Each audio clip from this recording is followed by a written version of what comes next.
Hi there, welcome to the Red Sea podcast. I am Statman Stubbs, and this is a rival's point of view.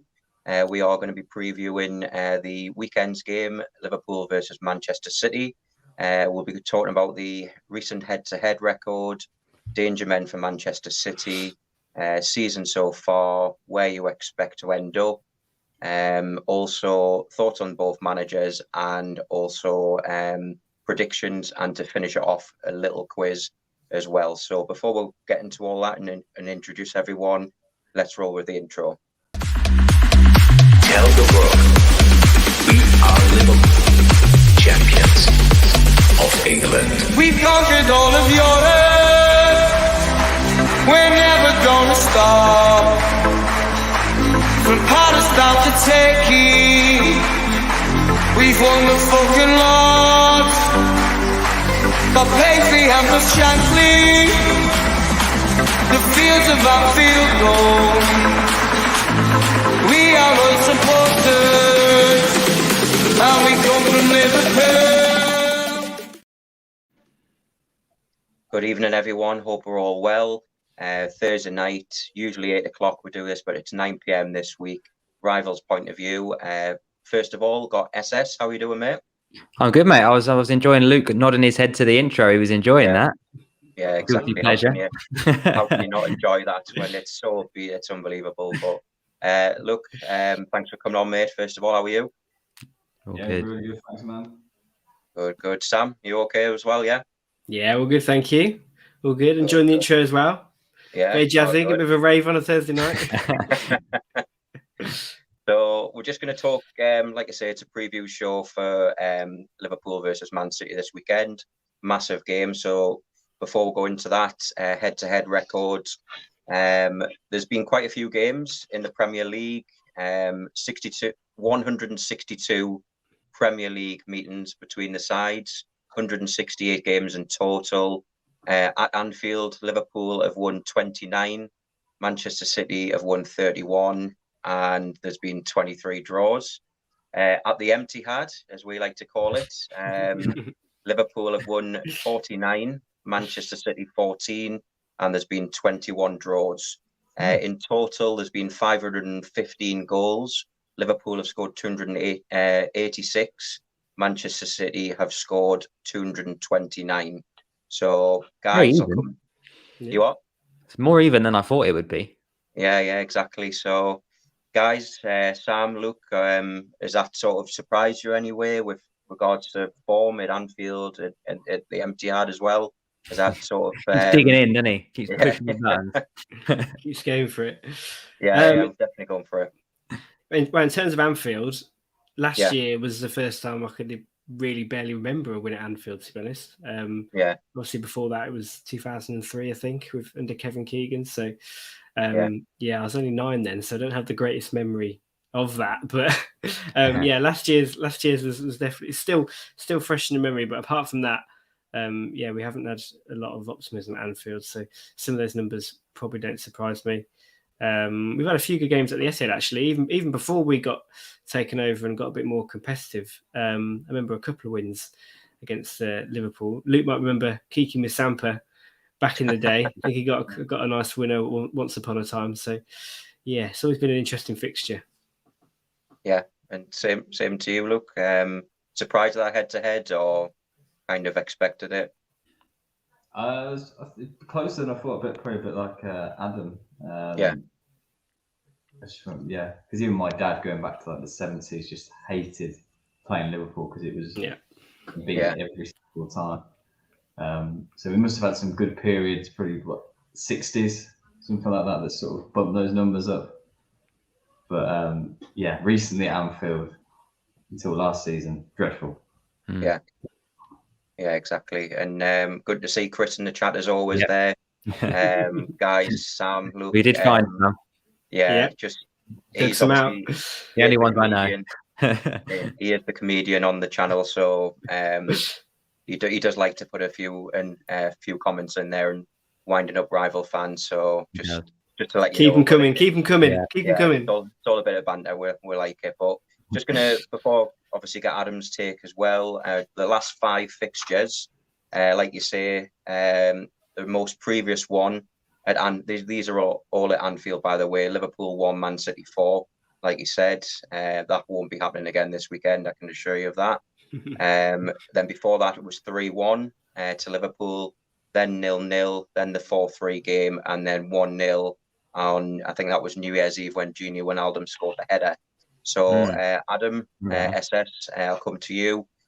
You said before there that you were shocked. Well, not shocked, but quite close. How it was? Did you think it was that close?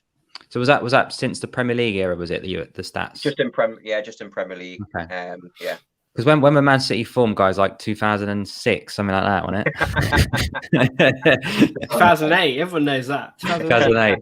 Yeah, so I mean, I was thinking that we'd be obviously quite far ahead because, you know, since 92 to 2008, I would have thought it would have been pretty one-sided. But no, you know, the goals and the wins and the head-to-heads and stuff are all pretty close. So, yeah, it seems that even when you weren't, you know, a big powerhouse that you are now, you always seem to get a decent performance against us. So yeah, I mean, obviously, more recently, you know, it's been a lot closer, hasn't it? We've both been really the big two in the league for the last 3 or 4 years.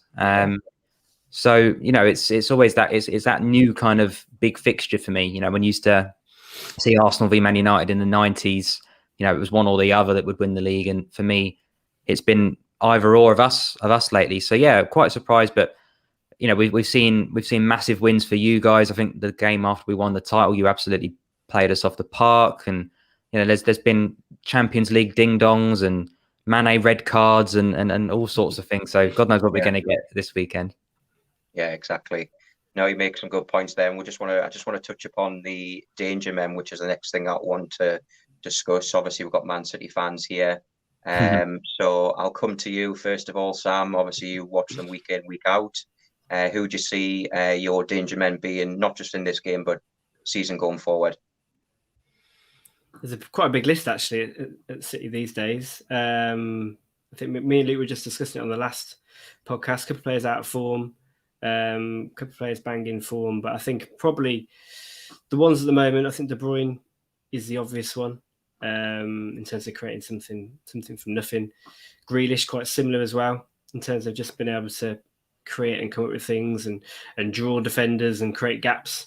But me and Luke were saying we hope that Ferran Torres actually gets at least an appearance off the bench in this one, because he started the season well. He's probably at the moment the most sort of natural finisher, goal scorer, kind of poacher really in the side at the moment. And I think Liverpool will probably persist with a bit of a high line. They don't seem to really revert from that. Can't see them dropping deep like PSG and Chelsea did. So someone to kind of run beyond, make runs in behind, go around the back. I think Ferran Torres could be quite well suited to this game, really. But yeah, plenty of options, a lot of firepower. You know, Foden as well, really got an eye for goal. He shared that last season. So yeah, we got a few. We got a fair few. Yeah. And look, anyone you want to add on to what Sam's just said there? Probably Phil Foden, as Hector said there. I think him being back is big for City. Just gives us something different. We saw against Chelsea, a bit more direct. He can do a bit of everything, and he likes a goal. He's looking to score, which I think is maybe a bit slightly different to our other players. So I think they're the main men. Bernardo Silva started the season really well. Loves playing against Liverpool. He's probably the sort of poster boy for this rivalry, isn't he, over the last few years? So. Yeah, they're the main of the City for me. Yeah, fair enough. Just before going any further, like we always do this as well, just make sure that you do like and subscribe to the channel. Make sure you hit the notification bell so you don't miss any of our shows. Obviously do the same for the guys at Never a Foul as well. Go over to their channel and make sure you do like and subscribe to their channel as well. Chris in the comments, Man City so much better with Foden in the team. Yeah, I'd have to agree with that. I think Foden is one of your better players, definitely. And I think in a few years' time, I think Harvey Elliott, we've discussed it quite a bit, SS. I think he's got potential to be as good as Phil Foden. He's got his obviously age on his side. But yeah, he's definitely one to watch out, Phil Foden. I do like watching him, and I just hope, obviously, like most of the Man City players on Sunday, have a bad game. and then obviously going into the international break, we'll see how it goes. But wow, Daniel, you guys rate Harvey Elliott that highly? Yeah. Well, I can only speak for myself, but yeah, I rate him very highly, and I know we had this topic of conversation on the Red Sea podcast the other day. Who's going to have the better career? Would it be Curtis Jones or Harvey Elliott? I think the fan poll in itself, I think, was 83% towards. Bit of a landslide on it, but then Elliott got injured, and Jones has really stepped it up in recent weeks as well, hasn't he? So I think if we did it again, I think it would be a lot closer. Yeah. Let's see how he comes back from that. That really nasty looking injury, wasn't it? Play, wasn't it? Horrible. Yeah.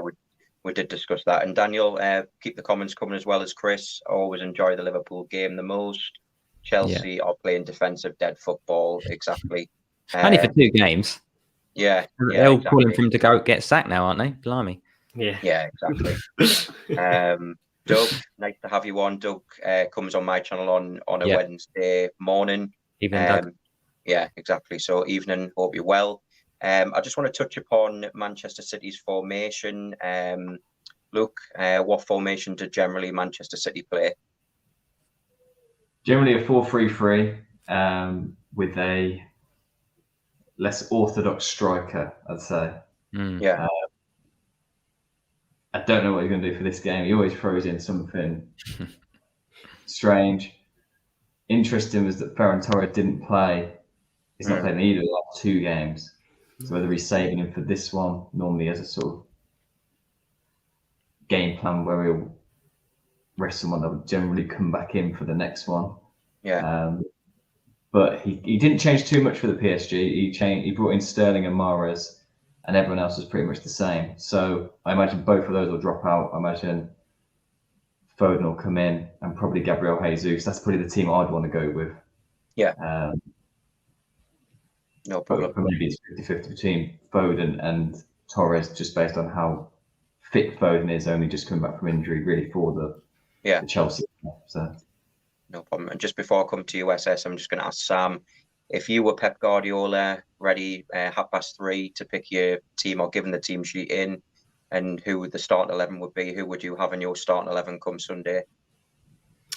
I probably wouldn't change it too much from what's been gone in the last sort of 5 days or so. I think Walker, Diaz, Laporte, Cancelo at the back, Pickford South, obviously Henderson as well. Rodri and Bernardo in the middle, both been really good the last couple of games.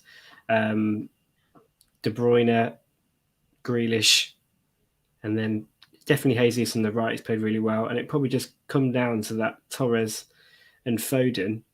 I think I'd probably actually go for Torres in this one. I just think Foden, he's not at his absolute ceiling where he was towards the end of last season when he was on absolute fire in those Champions League knockout games.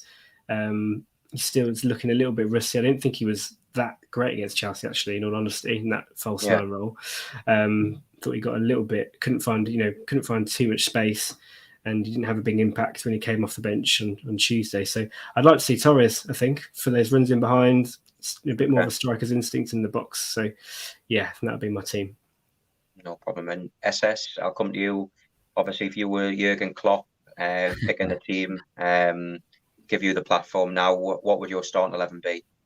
Yeah, I mean, just before, I think Man City, for me, almost have too many players. It's kind of the opposite of Liverpool because we're always crying out for an extra option in the front 3, front 4. But like you say, you've got players that come in, do quite well, like Torres. I put him in my fantasy league team, and then he doesn't play for 2 games, and all that momentum that he's built up. It's never picked 2 players for fantasy. I know. I'm never going to bother again. But you know, it's they get a bit of form, they get a bit of momentum, and then they don't play for 2 weeks, and it's almost detrimental to them. So you know, Foden coming back, he might play 2 out of 4 games. De Bruyne doesn't look the same player to me yet this season. Hasn't really done a thing that I've seen compared to what you expect from him. Grealish has sort of done okay, and like you say, you've got people like Sterling and Mahrez that come in, and because you lose the game because they've not played for a few weeks, that they're probably going to be back out again. So it's an interesting one, isn't it? It's the total opposite of Liverpool. You've got almost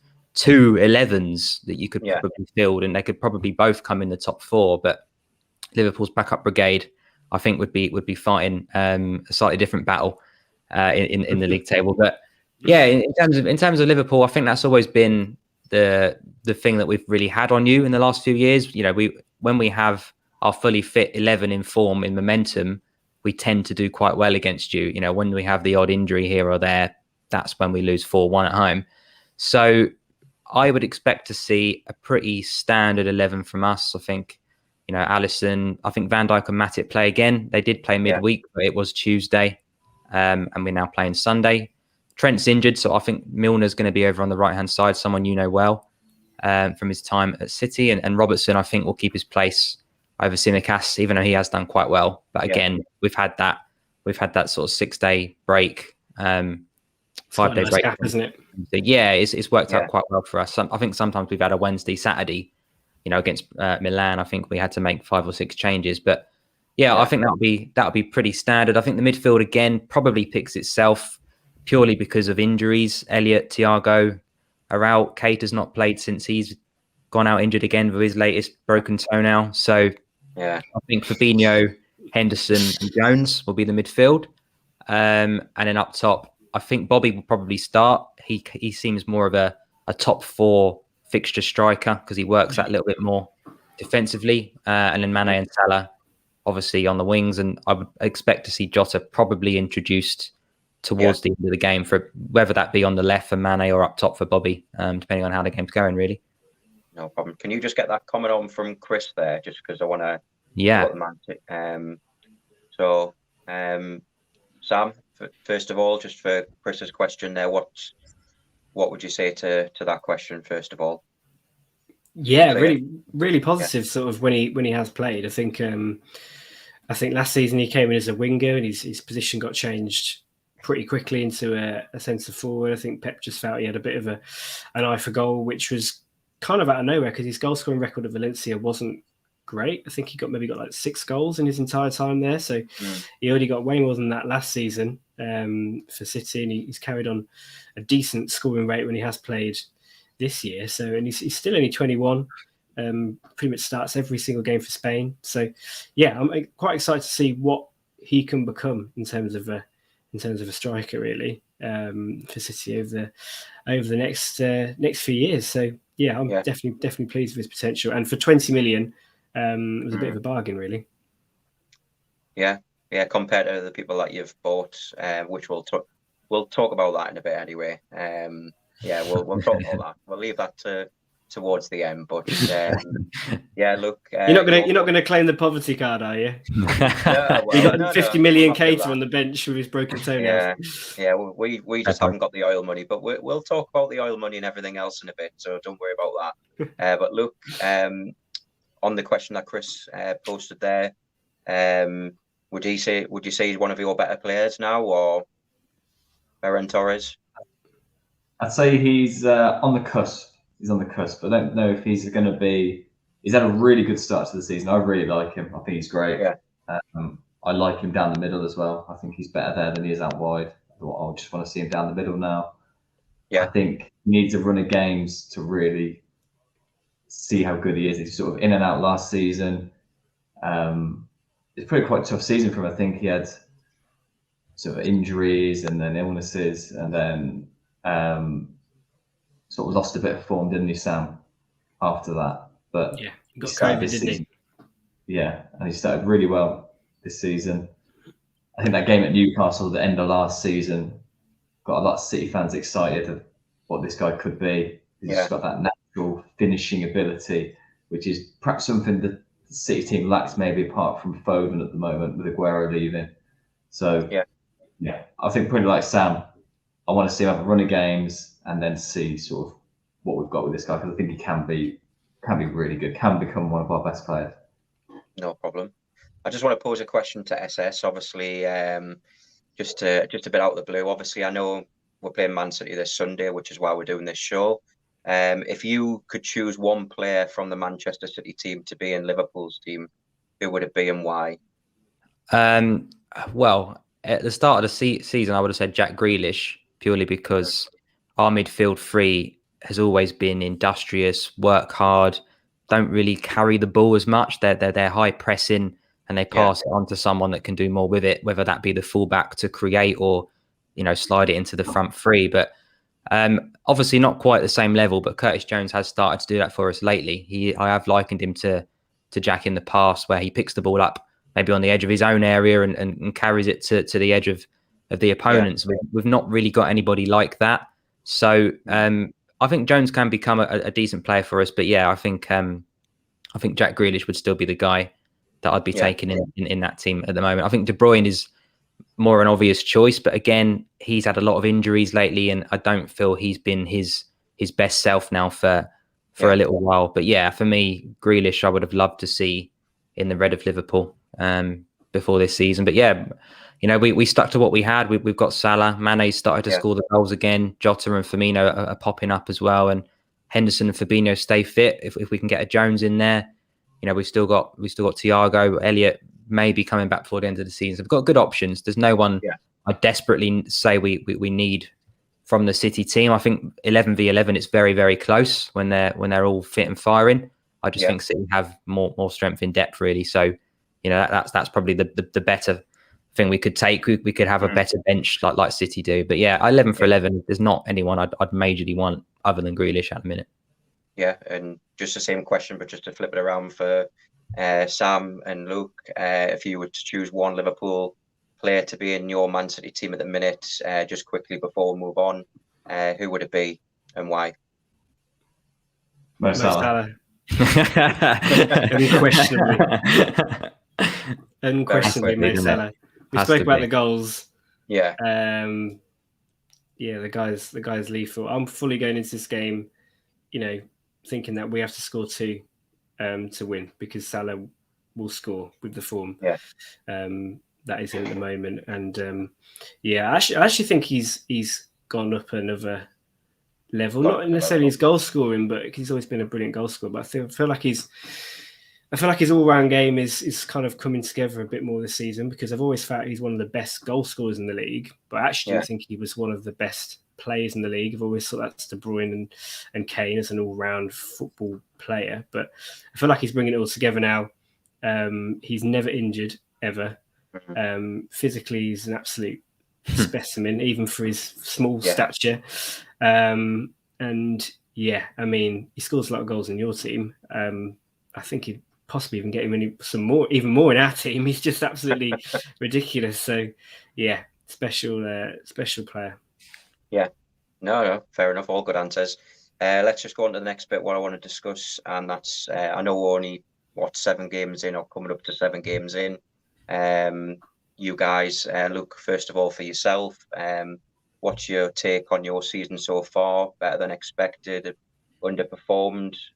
What would you say? Probably slightly underperformed. I think the Southampton result, the 0-0, is the one that sticks out. Opening day, lost to Tottenham, was poor. They're the 2 results, but the win at Chelsea has, I think, kind of made up for one of those. And the fact that other teams have dropped points, you dropping points against Brentford, I think was massive, because before that I was quite worried that Liverpool were back to that, maybe not even playing their best football, but super efficient, getting the results, getting it over the line. Mo Salah starting on fire as well. So for me, it's been a okay start. It's probably like a 7 out of 10, but bumped up because of other teams dropping points, and that win at Chelsea, massive. Yeah, exactly. And same question to you, Sam, as well. Yeah, very similar. I think the Southampton game has been the most disappointing result. I think Spurs away, first game of the season, we were really caught cold with the players and just the lack of fitness that we had. And Spurs are really good on the day, first game back in front of their fans, and they just really stepped it up, and we haven't seen anything like that level from them since. They've been absolutely dreadful. So I wasn't completely gutted about that one, but the Southampton one was really disappointing in terms of performance. But then we bounced back with a win against Chelsea, which I was absolutely buzzing with. And then after this game, we will have already played yourselves away, Chelsea away, Leicester away, Spurs away, and Arsenal as well. So kind of nearly all the big teams out of the way. So I think to be anywhere within touching distance of the top after this game will be really a really positive start, considering just lack of pre-season, things like that. But yeah, there's still the question about the goals. Really, it's not even. I think we're still trying to analyze it on our podcast as each game goes by, but it's not even whether it's a lack of striker. It's just the players that are getting chances should be doing better. PSG game was a big example of that the other night. We have to play well to win every game at the moment, and whether that's sustainable, including last season as well, going on for the next 12 months. Not entirely sure, but yeah, probably a 7 out of 10 as well for this start so far. No problem. SS, just get that comment up from Daniel at the end, because I just want to. That one. Yeah, that one. That's the team. Yeah. Obviously, it's pretty strong, isn't it? Player, but Daniel, in all honesty, what have you been smoking? Diaz, best defender in the league. It's not even up for debate. Van Dijk. It's very close. No, it's very close. Not even very close. I mean, when you look at it, Van Dijk has just came back from a serious knee injury. He's still playing in second gear, but he's twice the player at least that Diaz is. So twice the player. Wow. Where was Van Dijk at 23? He was playing in Scotland, wasn't he? Yeah. Well, he might have. Yeah, he was. He was playing in Scotland, but look how well he's came on. He's the best defender, not just in the league, but in the world, in my opinion. SS, would you agree on that? Yeah, I mean, they're definitely the standout two, aren't they? Defenses win you titles, don't they? And, Van Dijk had the season of his life when we didn't. I think Diaz was arguably City's best player when they did as well. So, yeah, both of them are fantastic, but there's only one that I'd pick out of the two. And it's definitely Big Verge, yeah.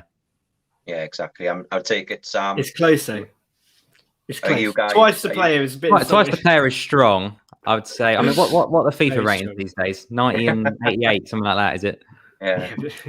Are you guys going to agree? Look, Sam, are you going to agree that Diaz is a better defender than Van Dijk? Are you going to be honest and say, no, Van Dijk is the better defender out of the two?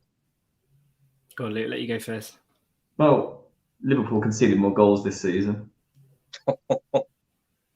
So I still think it's very close. I think Diaz edges it at the moment. When you say obviously the 3 goals that was in the last Premier League game against Brentford. Before that, it's 12 goals, scored 1, conceded. So obviously you can have an off game. I mean, look at Ruben Diaz. He got dusted off Armstrong for Southampton when Kyle Walker gave away the penalty, but then it was obviously rescinded. So yeah, I still think yes. Obviously, we'll concede 3 in the last game, but overall. He's going to brush over that. We'll find out. We'll find out Sunday, won't we? Yeah, we'll find out. Yeah, we will find out. It is really close. It's not like I don't rate Van Dijk. I really, really rate. I think he's unbelievable in terms of what he's done since he's joined Liverpool. I think he plays in a very controlled and casual manner. In a way, their defending styles are actually completely different. Diaz is a bit more rugged and a bit more, I would say, kind of aggressive, and Van Dijk is very kind of controlled in everything he does. I think if I had to go out and sign one tomorrow, I think Diaz has got age on his side and also now injury record as well. And I think the one thing I do kind of prefer a little bit with Diaz, and I know Van Dijk is very much got a great presence on the pitch as well, but I think Diaz, what he's done for City, the level of improvement of the players around him and his leadership as well. Jordan Henderson's your leader. Diaz is very much our best defender and leader. And I think the qualities that he's shown last season, the way he transformed our defence, was just, for someone who hasn't played in the league before and has come in at 23, the transformation and the effects he's had has been as big as Van Dijk, who came in at his peak, having already acclimatised to the league. So, yeah, we'll see what level Diaz can reach in the coming years, and to be even in the conversation with Van Dijk at the moment, because these two probably the standout two. Maybe Laporte if he gets back to the level of 2 years ago, because it was the same discussion was Van Dijk and Laporte, wasn't it? Yeah. So yeah, we'll see how he does this season, but it is very close. Yeah, it's consistency, isn't it? If they got to do it over 2-3 years in a row, haven't they? Really? Can you just get that comment up that what they put about Diaz on there with Chris has put on? What, this one? No, the one just above that. I think. Oh, that one. Oh, the Meet You. Yeah. One season defender version Meet You. Yeah, we had this discussion the other day, didn't we, SS, with regards to Meet You, and we did, yeah. So, but yeah, to be fair, this is the same argument with Van Dijk, isn't it? Against and this is the reason why I don't yet have Van Dijk or Diaz in that category with your Companies, your Terrys, your Ferdinands, because really, compared to those guys, Van Dijk's had, the season where he came in and he got 97 points and missed out on the league, and the season where you won the leagues, and then he's got injured last season. So for Liverpool, he's only had 2 full seasons of being absolute world class for you, and for City, Diaz has had 1. So between them, they've only got 3 seasons, and someone like Company, someone like Ferdinand, someone like Terry were racking off 10 seasons, 4 Premier League championships plus. So yeah, both of them have got a long way to get to before they're in that conversation as well. I agree. Yeah, it's interesting you say that about Van Dijk, because them 2 seasons, Premier League and Champions League, so it's not a bad way to go if that's anything to go off. And then obviously, like you say, Diaz was, in all fairness, the best defender in the league last season. Got to give him his credit. As Thiago's father would say, give him his flowers. That's what he always said. But no, credit where credit's due. I think they're going to be judged, aren't they? If Van Dijk needs to have another couple of big trophies before he finishes with Liverpool, and obviously Diaz, he's going to have a few more years to do that, or he's going to be playing in the 3rd division in Spain in 3 years, like Michu, and follow that pattern. But I think if they, like Sam said, like Eric Garcia. Well, yeah, literally, they both need another couple of 3 or 4 seasons at the top level. You would still expect City and Liverpool to be the 2 that are fighting for the league over the next 3 or 4 years. So there's no reason they won't. But yeah, like you say, when you're mentioning Ferdinand and Terry, 10 or so odd years winning, big trophy after big trophy, they might be at the same level, in over a short period that they were as well. But it's the longevity, isn't it, that puts you above. I agree with Sam. Yeah, exactly. And that brings us on nicely just to where we think both teams will finish come May. So obviously we'll do it as a non-biased point, and I'll come to you, SS, first of all. Where do you think Manchester City will finish this season? Oh, it's a tough one, isn't it? I mean, right City off at your peril, when they were down in the dumps, lost to Spurs, drew with Southampton. Yeah, we were. If we'd have won that Brentford game, we could have been, 4 points clear. Now it's only 3 points clear. Now it's only 1. So it's so hard to say before this match. I think it will tell us a lot about where they're both going to finish, because we've seen Chelsea. They seem to brush most teams aside, but they've played 2 proper footballing teams this last week, and and I think registered 1 shot on target in 180 minutes. So. Yeah. Can they match it with the big boys? It's one of them seasons, isn't it, where most years the most consistent team will win the league. If you beat every team you're expected to beat, then you've got a good chance. But going into this season, there was a real four teams that realistically had aspirations to win the title, with us 2, Chelsea and United. So very difficult to predict. Yeah, what was that for me? For me as well. I mean, before we get you guys' take on where you think Liverpool will finish, for me, I think City will finish 2nd. I think when you look at it, when Liverpool's injuries last season, finished 3rd in the league with Reece Williams and Nat Phillips there. I mean, that was a testimony in itself, with them who have got no Premier League experience. Now, as long as the likes of Van Dijk and Matip stay fit, which is a big if, but as long as them 2 stay fit, then I think there's no reason why Liverpool can't win the league again. But it's gonna be a tight one. It's not going to be this 18 points or whatever it was last time. I think it was 18 points anyway. It's going to be nothing like that. There's potentially maybe only 5 points in it, but I just think when you look at it on paper, you don't become a bad team overnight. And unfortunately, with the massive amounts of injuries that we had, and obviously we haven't got the likes of your oil money where you can just go out and buy a 50 million left back, a 60 million right back, a 65 million Diaz. Goalkeeper. yeah, and as well as Grealish, 100 million. So yes, it's. I think Man City will definitely be up there, but I think Liverpool will just pip them to it. So I'll let you guys have your platform now. Sam, where do you think? Where do you think Liverpool are going to finish? At the start of the season, I was a bit unsure about Liverpool. I was unsure about the squad depth, and I was unsure about whether these players who have been used so much over the last sort of 3 years, really, under Klopp, could go again and go to the well again, and be asked to produce results week after week, with some of them, not being any younger. And I did at the start of the season think that maybe Liverpool would be third or fourth behind City and Chelsea. But I think what's become quite apparent over these last few weeks that Liverpool are still that team that can get to that 90-point mark, and still, like you say, if they keep the players fit, which has been a question that's been asked before, but I think Liverpool have purposefully targeted and recruited durable players. So I don't expect them to have too many injury problems along the way, mainly Salah. So I think if they keep Salah fit, I think they'll be well in the race. It is just that squad depth when it gets around to the busy periods. Trent's out next few weeks.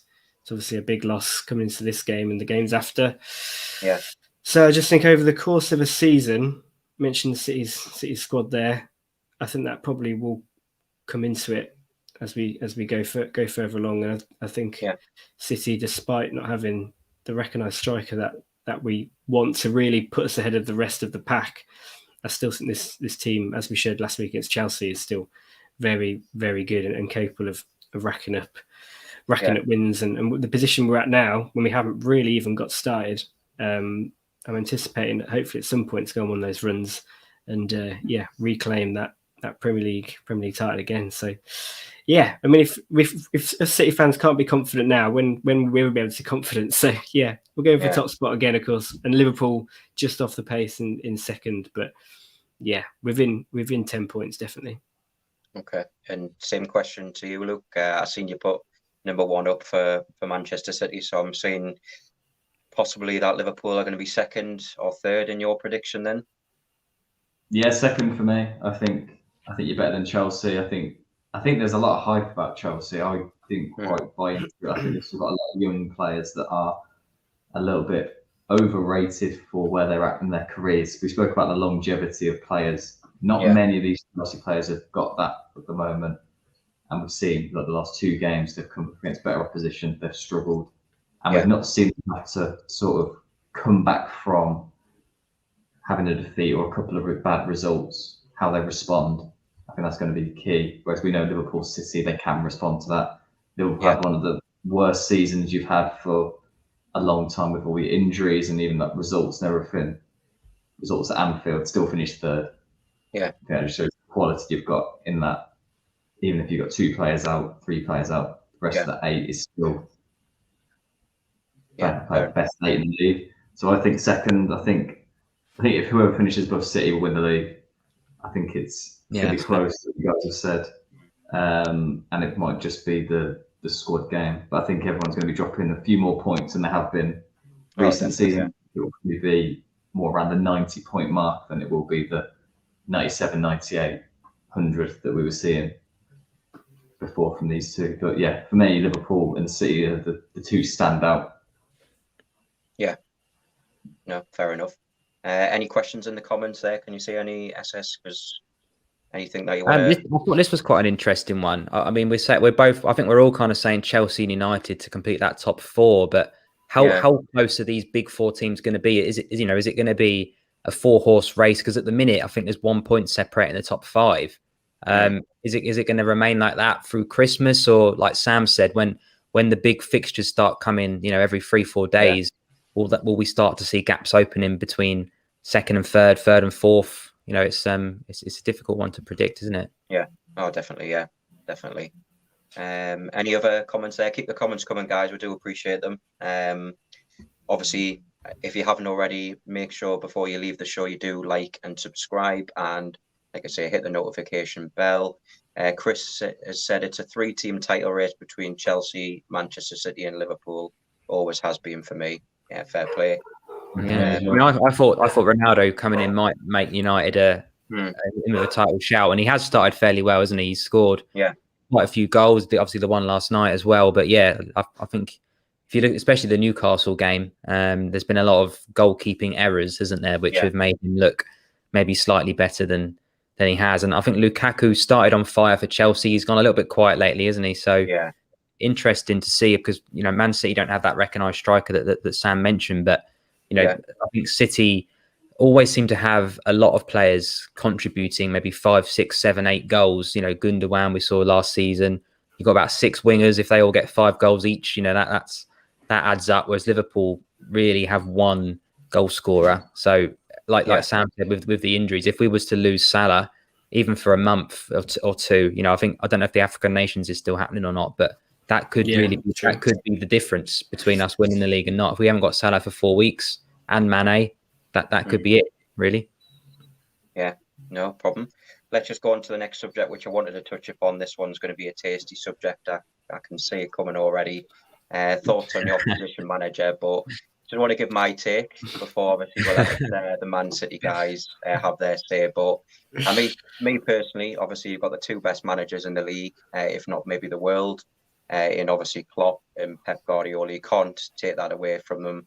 But when you look at it, Pep, he's walked into teams that obviously are already man-made. I mean, you look at Barcelona, they had Messi, Xavi, Iniesta, that's Suarez. No, not Suarez, but they've had so many big names. Busquets as well.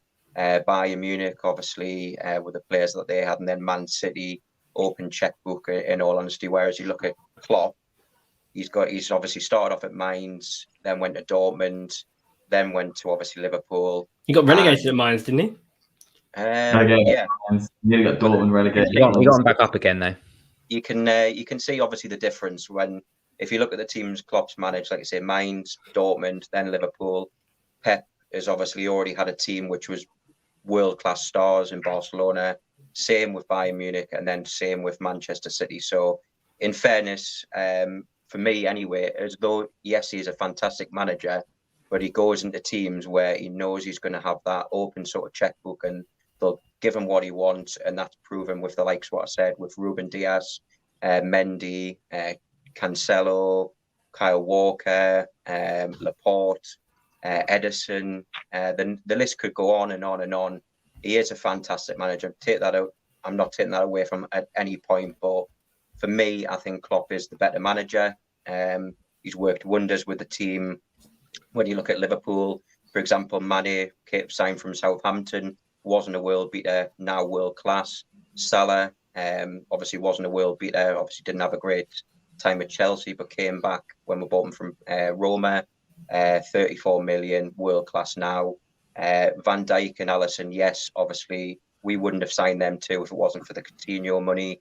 But again, Van Dijk wasn't world class when he came to Liverpool, but now he is world class. So if I had the choice, I think Klopp, obviously not me being obviously a Liverpool fan, but I think Klopp works wonders. He turns players into world beaters.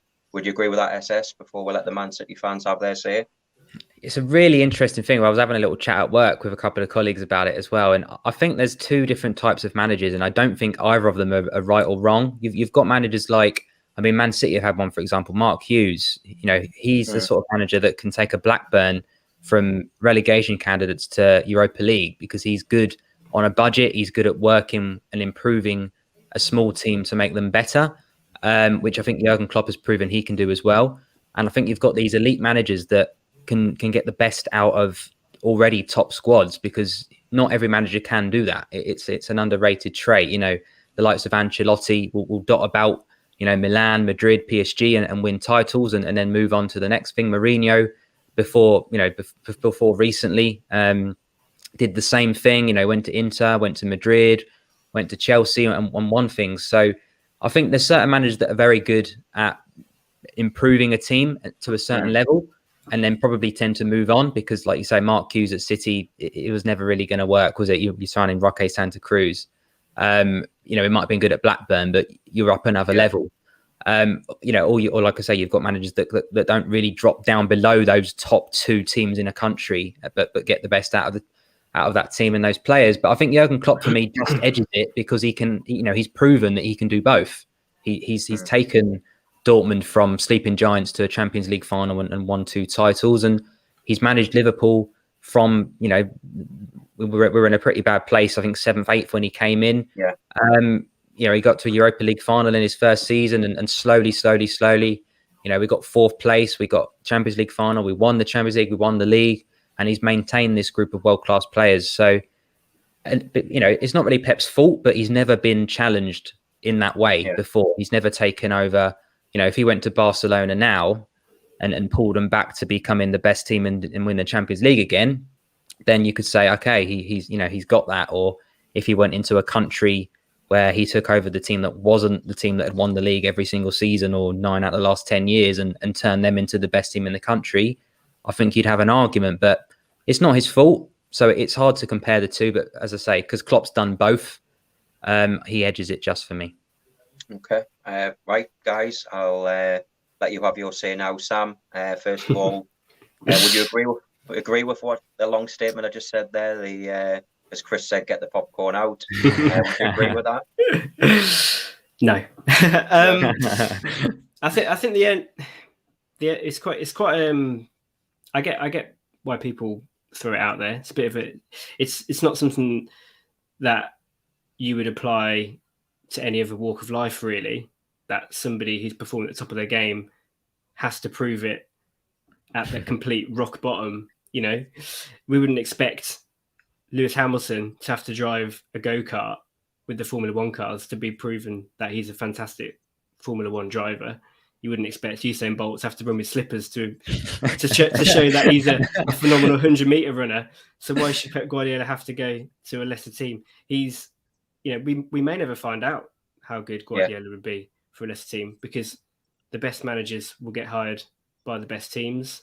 I think the Bayern one is probably the strongest one for that argument because he came in to a team where Bayern Munich are so far and away the best team in that league, bar a disastrous few years around after Van Gaal left and Klopp coincidentally came with Dortmund and made them a really good team as well. That's been their only real period where they've suffered.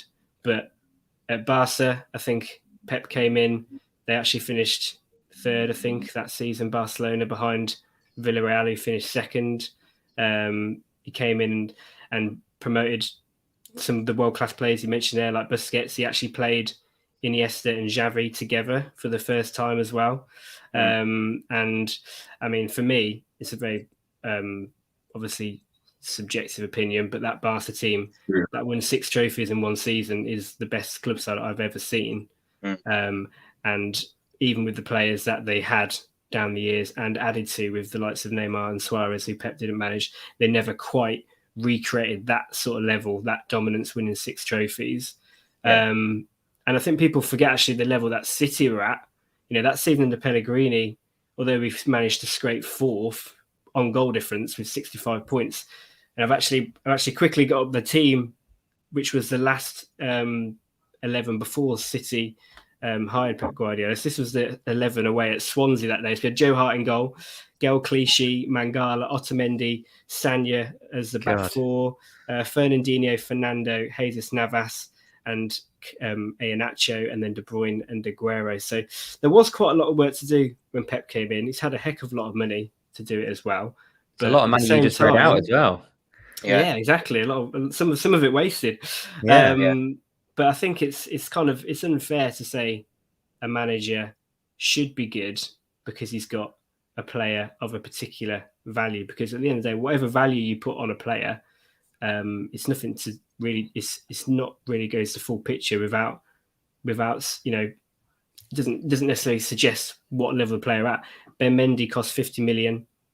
Andy Robertson cost 7 million. Who's the better fullback? Andy Robertson is 10 times the ability of Ben Mendy. So it's about what you do with the players, regardless of how much their value is. Yeah. And Pep Guardiola, I think what he probably does have over Jurgen Klopp is this defined generational transformational style that he's brought in, which has been replicated and copied and tried to be recreated around the world. And I think he will probably go down as a generational manager, maybe one of the best managers of all time. I think Klopp will definitely be in the conversation for one of the best managers of the last sort of 20 years, and he'll be up there with your Ancelotti's and people like Conte, who have also done fantastic jobs in other leagues and won things. But I think when all is said and done and we're looking back in 100 years' time, Pep Guardiola will be up there with your Sir Alex Ferguson's, with your Arrigo Sacchi's, with people who changed the game. And I think it does actually annoy Pep as well that he hates, he obviously goes to teams that spend a lot of money, but I think he doesn't like it, because at the end of the day, he knows no matter what value a player he brings in, he still has to coach them, because they're a human being, professional sportsmen. Like, they're not the value that's brought in. They are just a football player at the end of the day. And he has made every single player better as well. He talks about Mane and Salah being brought in. To be fair, City haven't actually always shopped at that top bracket. Players like Kevin De Bruyne, and he's obviously improved Sane, who's went for double the money.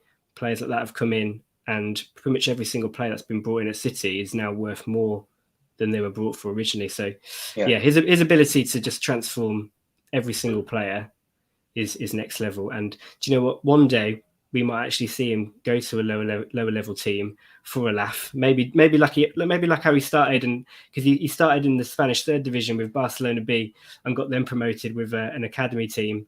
So maybe we'll go back to doing that just for the lols. Do you not think he needs a Champions League, Sam, to go down as one of the greats? He's got 2. Yeah, but he went to Bayern with a world class team, didn't win it. He's been at Man City for a while now, hasn't won it. He's not won it without that.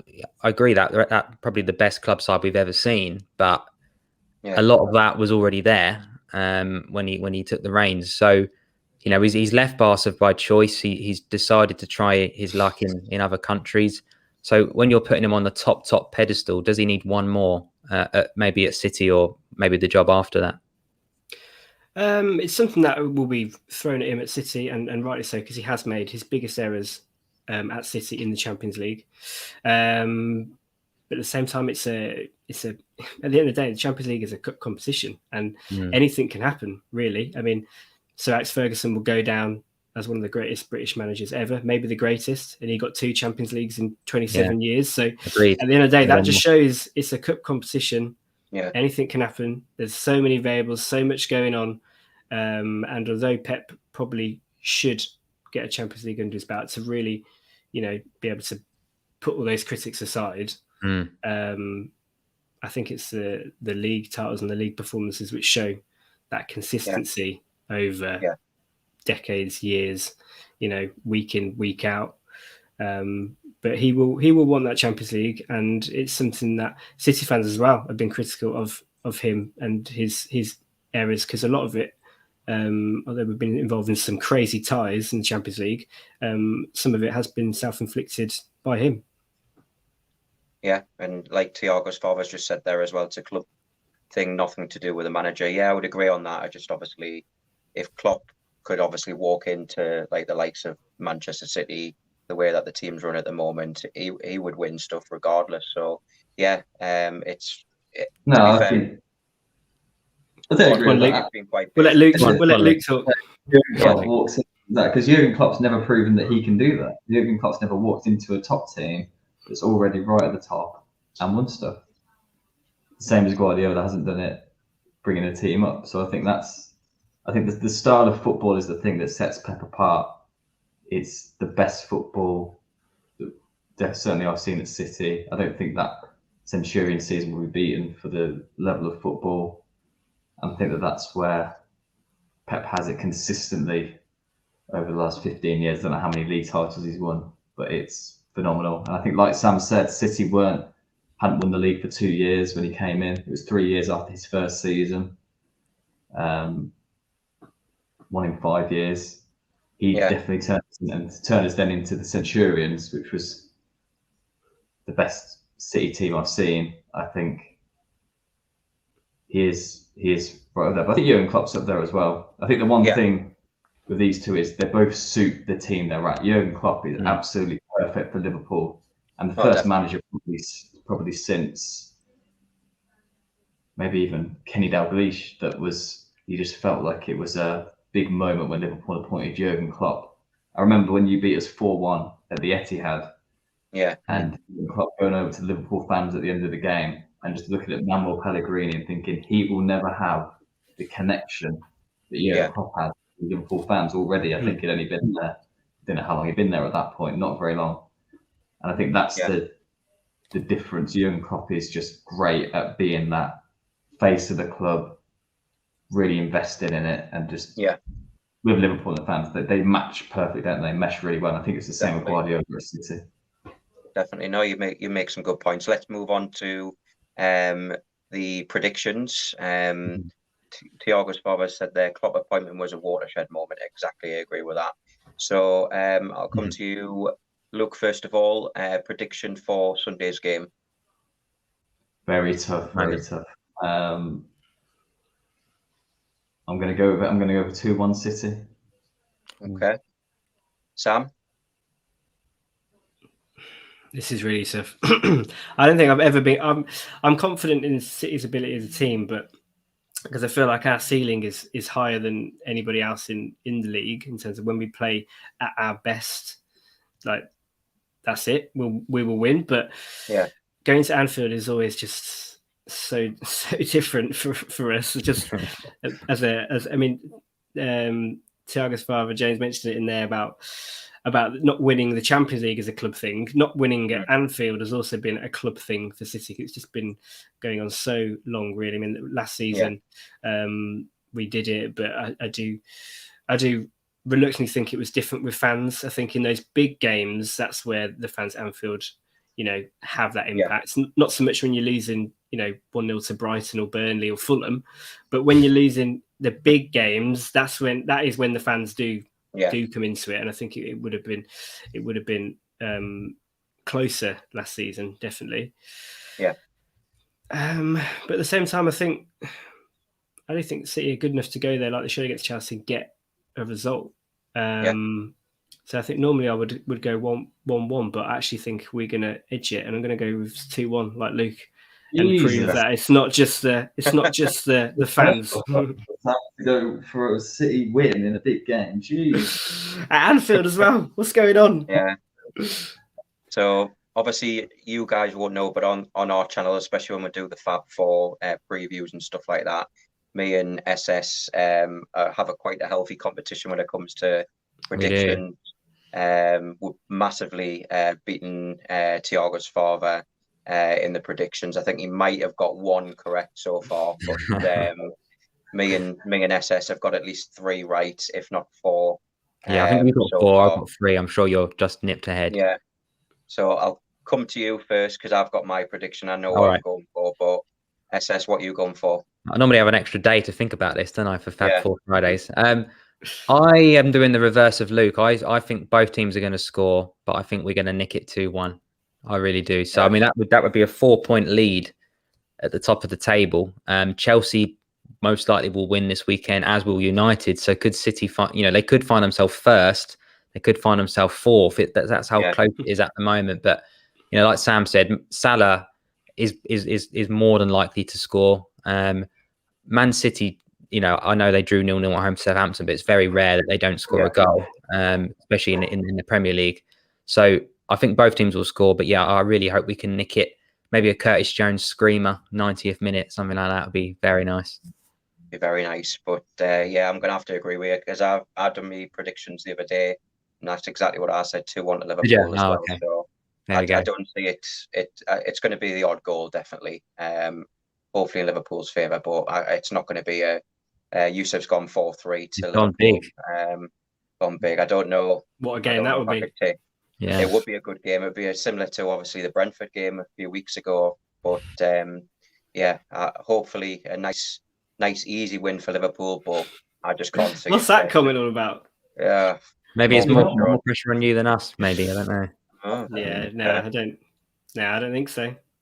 Don't think so. No. I think going to Anfield is always a bit of a free hit for us. And like I said earlier, if we're 4 points off the top, having played Liverpool, Chelsea, Spurs all away, and United to go, that's a pretty good position. I don't think either team are going to be disappointed with a draw. I think both teams would probably take a 1-1. So it's one of them, isn't it? If it's a 1-1, do they actually go for the winner, or are they more afraid of losing the game? I know it's early doors still, but a 4-point gap even at this stage is decent. We saw that last season, didn't we? We saw that at the Etihad last season, where it got to 1-1, and the last 20 minutes were just literally like, they might as well have just called it a day at 70 minutes, because they just played out a 1-1. I agree. It could be like that. So it's another game that's just before the international break. I think seems to be every sort of season we play Manchester City just before the international break. So, but yeah, we'll go on to just a little quiz. Like I say, I've got 7 questions. Obviously, Sam, look, Manchester City questions, so you should theoretically get all 7 correct. And I hear, look, you like a bit of a quiz. So, are you guys ready? And SS join in as well if you want. All right. Other questions post 2008. Otherwise, we're stuffed. There's quite a few in there. At Main Road. So, remember Main Road? Just about. Yeah. We're very, very young.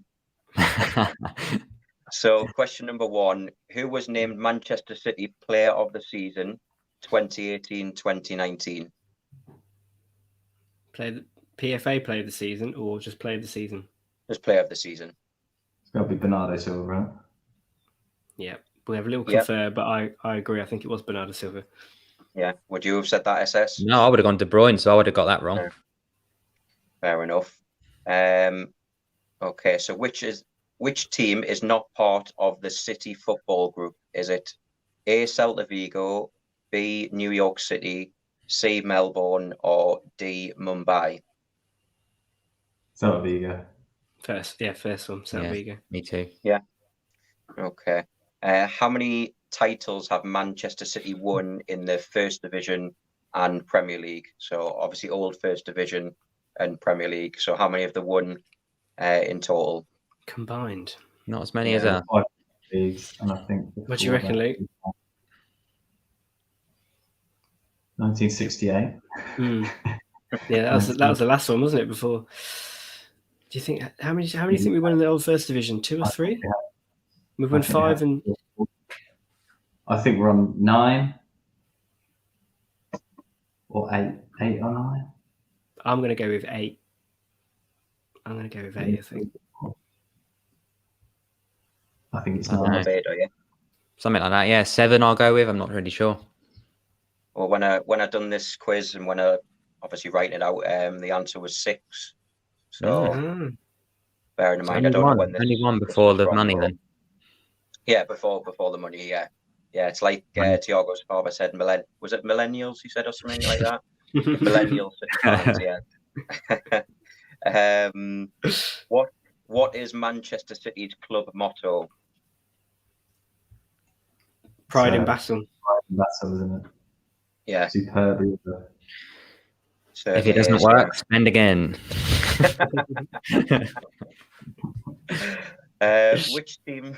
Which team did Manchester City face in the this is before 2008. So in the 1970 European Cup Winners' Cup final. Oh, it was. Is it like Dinamo Zagreb or something like that? Cool. That's a shout if he's got that right. No. Was it a German team?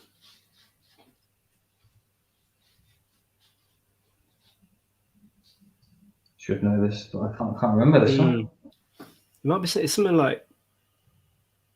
I feel like it's like an Eastern European side, but I don't think it's like a Dinamo Moscow or Dinamo Zagreb. It's something like that, though. I think might be like Dynamo Dresden.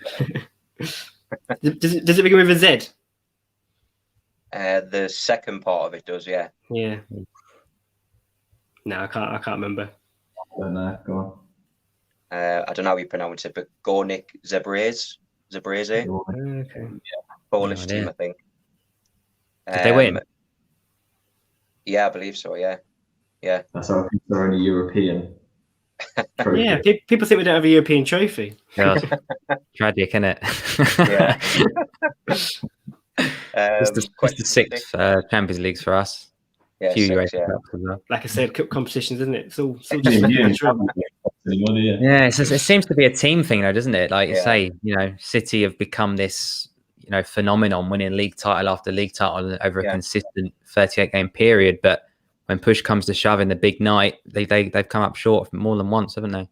Yeah, true. It is a mentality thing in the Champions League. I think it comes with time as well, and also City fans hate it, but Pep always talks about City need the experience in the Champions League, the history in it to be successful in it. But there probably is something in it.